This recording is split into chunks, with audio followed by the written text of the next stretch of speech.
आज मैं श्रीमद् भागवत महापुराण के तीसरे स्कंद के तीसरा अध्याय भगवान के अन्य लीला चरित्रों का वर्णन पढ़ने जा रही हूँ। कृपया आप लोग भी इसे जरूर श्रवण करेंगे।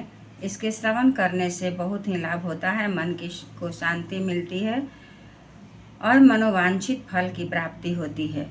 भगवान के लीला, भगवान के भजन करने से मनुष्य भवसागर से भी तर जाते हैं। इसलिए आप सभी लोग जरूर इसे श्रवण करेंगे।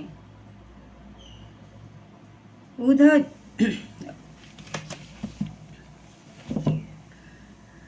ओम नमो भगवते वासुदेवाय। ओम नमो भगवते वासुदेवाय। ओम नमो भगवते वासुदेवाय। ओम नमो भगवते वासुदेवाय। ओम नमो भगवते वासुदेवाय।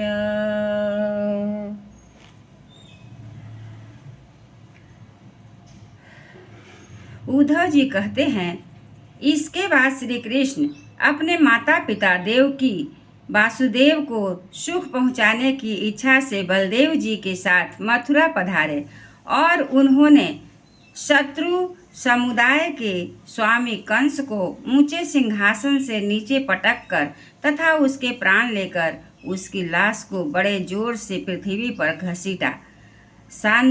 संदीपनी मुनि के द्वारा एक बार उच्चारण किए हुए सांगोपांग वेद का अध्ययन करके दक्षिणा स्वरूप उनके मरे हुए पुत्र को पंचजन नामक राक्षस के पेट से लाकर दे दिया।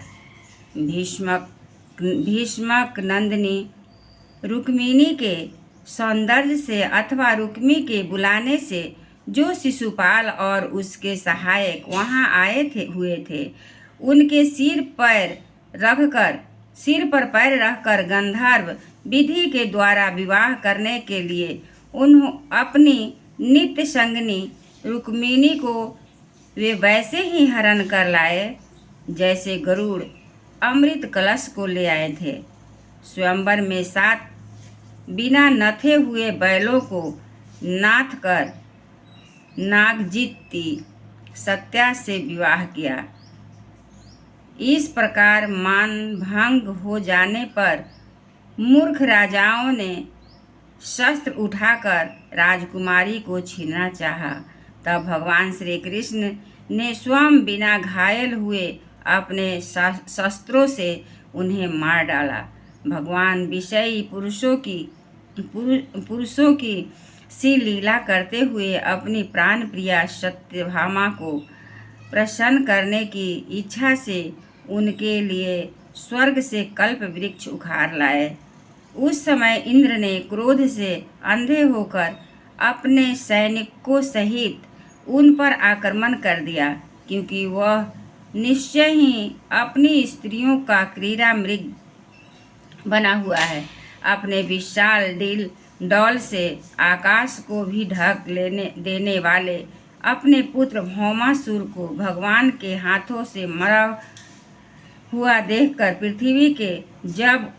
पृथ्वी ने जब उनसे प्रार्थना की, तब उन्होंने भौमासुर के पुत्र भगदत्त को उसका बचा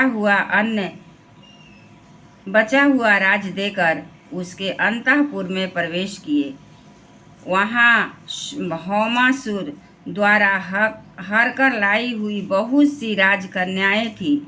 वे दीनबंधु श्री कृष्णचंद्र को देखते ही खड़ी हो गई और सबने महान हर्ष, लज्जा एवं प्रेम पूर्ण चितवन से तत्काल ही भगवान को पति रूप में वरण कर लिया।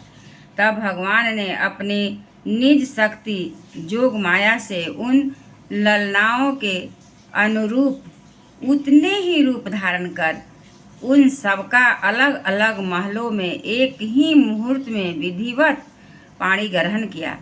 अपनी लीला का विस्तार करने के लिए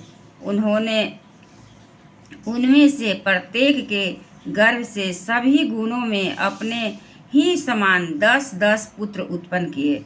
जब कालयवन, जरासंध और सालवादी ने अपनी सेना से मथुरा और द्वारिकापुरी को घेरा था, तब भगवान ने निज जनों को अपनी अलौकिक शक्ति देकर उन्हें स्वयं मरवाया था।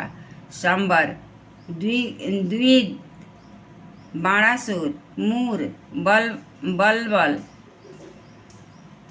तथा दंत वक्त्र आदि अन्य योद्धाओं में से भी किसी को उन्होंने स्वयं मारा था और किसी को दूसरे से मरवाया। इसके बाद उन्होंने आपके भाई धृतराष्ट्र और पांडु के पुत्रों का पक्ष लेकर आए हुए राजाओं का भी संहार किया, जिनके सेना सहित कुरुक्षेत्र में पहुंचने पर पृथ्वी डगमगाने लगी थी। कर्ण, दुशासन और शकुनी की खोटी सलाह से जिसकी आयु और श्री दोनों नष्ट हो चुकी थी, तथा भीमसेन की गदा से जिसकी जांघ टूट चुकी थी। जब दुर्योधन को अपने साथियों के सहित पृथ्वी पर पड़ा देखकर भी उन्हें प्रसन्नता न हुई, वे सोचने लगे, यदि द्रोण, भीष्म, अर्जुन और भीमसेन के द्वारा इस 18 अक्षौहिणी सेना का विपुल संहार हो भी गया तो इससे पृथ्वी का उतना भार हल्का हुआ। अभी तो मेरे अंशरूप प्रद्युम्न आदि के बल से बढ़े हुए यादवों को दुस्सह दल बना ही हुआ है। जब ये